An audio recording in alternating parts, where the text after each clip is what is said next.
Okay, so here's a problem. There's a big problem here. The problem is, it's true. You're oppressed, you're oppressed, you're oppressed, you're oppressed. God only knows why. Maybe you're too short, or you're not as beautiful as you could be, or your grandparent was a serf, likely, because almost everybody's great-grandparent was. It's like, and you're not as smart as you could be, and you have a sick relative, and you have your own physical problems, and it's like, frankly, you're a mess. And you're oppressed in every possible way, including your ancestry and your biology, and the entire sum of human history has conspired to produce victimized you with all your individual pathological problems. It's like, yes, true. Okay, but the problem is that it is true. And so if you take the oppressed, you have to fractionate them and fractionate them. It's like, you're a woman. Yeah, okay, well, I'm a black woman. Well, I'm a black woman who has 2 children. Well, I'm a black woman who has 2 children and one of them isn't very healthy. And then, well, I'm a Hispanic woman and I have a genius son who doesn't have any money so that he can't go to university.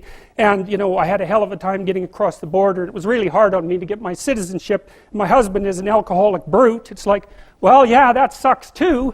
And so, let's fix all your oppression. And we'll take every single thing into account, and then we'll fix yours too. We'll take every single thing into account. It's like, no, you won't, because you can't. You can't. It is technically impossible. First of all, you can't even list all the ways that you're oppressed. Second, how are you going to weight them? Third, who's going to decide? And that's the bloody thing. Who's going to decide? That's the thing. Well, what's the answer in the West? It's like, in free markets, oh yeah, Christ will never be able to solve this problem. No one can solve it. What are we going to do about that? We're going to outsource it to the marketplace. You're going to take your sorry, pathetic being, and you're going to try to offer me something that maybe I want. And I'm going to take my sorry, pathetic being, and I'm going to say, well, all things considered, as well as I can understand them, maybe I could give you this much money, which is actually a promise, for that thing. And you've packed all of your damn oppression into the price. And I've packed all my oppression into the willingness to pay it. And that solution sucks. It's a bad solution. But compared to every other solution, man, it's why 10% of us have freedom. And so there's a tremendous illogic at the bottom of this. It's like, you have to fractionate the oppressed all the way down to the level of the individual. Well, that's what the West figured out. There's a couple of figures who are at the mythological roots of our culture, and people get upset with me because I bring in religious themes, but I understand some things about mythology and religion. And it's not an accident that the axiomatic Western individual is someone who was unfairly nailed to a cross and tortured. It's like, yes, right, exactly. So what do you do about that? Well, I thought about that for a long time too. It's like, well, you don't get together in a damn mob, because all that does is allow you to be as horrible as you could possibly imagine and suffer from none of the consequences. That's a bad idea. So how about we don't do that? Well, there's a deep idea in the West too. It's like, pick up your damn suffering and bear it and try to be a good person so you don't make it worse.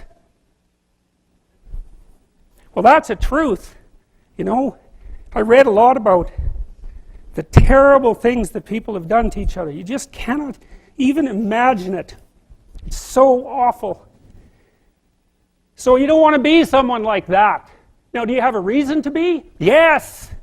You have lots of reasons to be. God, there's reasons to be resentful about your existence. Everyone you know is going to die. You too. And there's going to be a fair bit of pain along the way, and lots of it's going to be unfair. It's like, yeah, no wonder you're resentful. It's like, act it out and see what happens. You make everything you're complaining about infinitely worse. There's this idea that hell is a bottomless pit, and that's because no matter how bad it is, some stupid son of a bitch like you could figure out a way to make it a lot worse. So you think, well, what do you do about that? Well, you accept it. That's what life is like. It's suffering. That's what the religious people have always said. Life is suffering. Yes. Well, who wants to admit that? Well, just think about it. Well, so what do you do in the face of that suffering? Try to reduce it. Start with yourself. What good are you? Get yourself together for Christ's sake so that when your father dies, you're not whining away in a corner and you can help plan the funeral and you can stand up solidly so that people can rely on you. That's better. Don't be a damn victim. Of course you're a victim. Jesus, obviously. Put yourself together. And then maybe if you put yourself together, you know how to do that. You know what's wrong with you, if you'll admit it. You know there's a few things you could like polish up a little bit, that you might even be able to manage in your insufficient present condition. And so you might shine yourself up a little bit, and then your eyes will be a little more open, then you can shine yourself up a little bit more, and then maybe you could bring your family together instead of having them be the hateful, spiteful, neurotic, infighting batch that you're like doomed to spend Christmas with. So then you fix yourself up a little bit, kind of humbly, because, you know, God, you're a fixer-upper if there ever was one. And then you got to figure out, well, can you figure out how to make peace with your idiot brother? And probably not, because he's just as dumb as you, so how the hell are you going to manage that? And so then maybe you get somewhere that way, and your family's sort of functioning, and you find out, well, that kind of relieved a little bit of suffering, although it reduced the opportunities for spiteful revenge, and that's kind of a pain in the neck. And so then you get your family together a little bit, and you're a little clued in then, at least a bit, because you've done something difficult that's actually difficult. You're a little wiser, and so then maybe you could put a tentative finger out beyond the family and try to change some little thing without wrecking it. It's like, our society is complex, and we teach our students that they could just fix it. It's like, go fix a military helicopter and see how far you get with that. It's like, what are you going to do? You're like a chimp with a wrench. Whack! Oh, look, it's better. It's like, no, it's not better. Things are complicated, and to fix things is really hard. And you have to be like a golden tool to fix things, and you're not.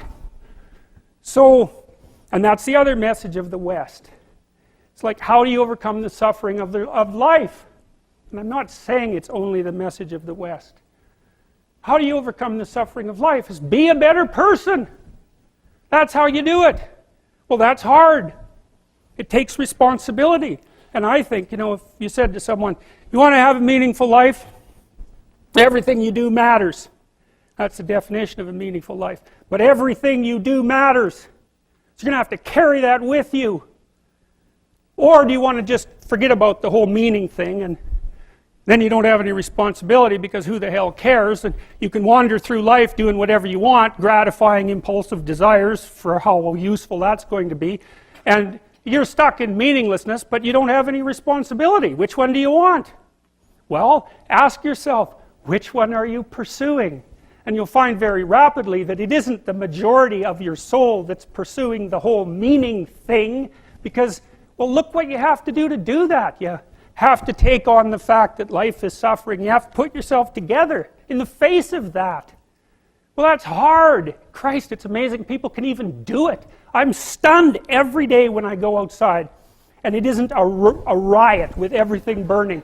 Because really, God, you talk to people, it's like, I knew this guy, he'd been in a motorcycle accident and it really ruined him, and he was like a linesman, you know, working on the power, and he was working with someone who had Parkinson's disease, and they had complementary inadequacies, and so two of them could do the job of one person, and so they're out there fixing power lines in the freezing cold, despite the fact that one was 3/4 wrecked with a motorcycle accident and the other one had Parkinson's. It's like, that's how our civilization works. It's like, there's all these ruined people out there, they've got problems like you can't believe. Off they go to work and do things they don't even like, and look, the lights are on. My God, it's unbelievable. It's a miracle. It's a miracle. And we're so ungrateful. College students, the postmodern types, they're so ungrateful. You know, they don't know that they're surrounded by just a bloody miracle. It's a miracle that all this stuff works. That all you crazy chimpanzees that don't know each other can sit in the same room for 2 hours sweltering away without tearing each other apart, because that's what chimps do. So, anyways, so what happened? Well, I made some videos, and I got to the bottom of some things, at least as far as I can tell, so I told you what the bottom is, and then I got this idea about what you might do about it, which isn't my idea. It's not my idea. It's an old idea. It's far older than Christianity. It's old. It's the oldest story of mankind. Get yourself together. Transcend your suffering. See if you can be some kind of hero. Make the suffering in the world less. Well, that's the way forward, as far as I can tell, if there is any way forward. And that's what's under assault by the postmodernists. So look out, because they know exactly what they're doing, and they know exactly why they're doing it. And that's what it looks like to me. So, that's it.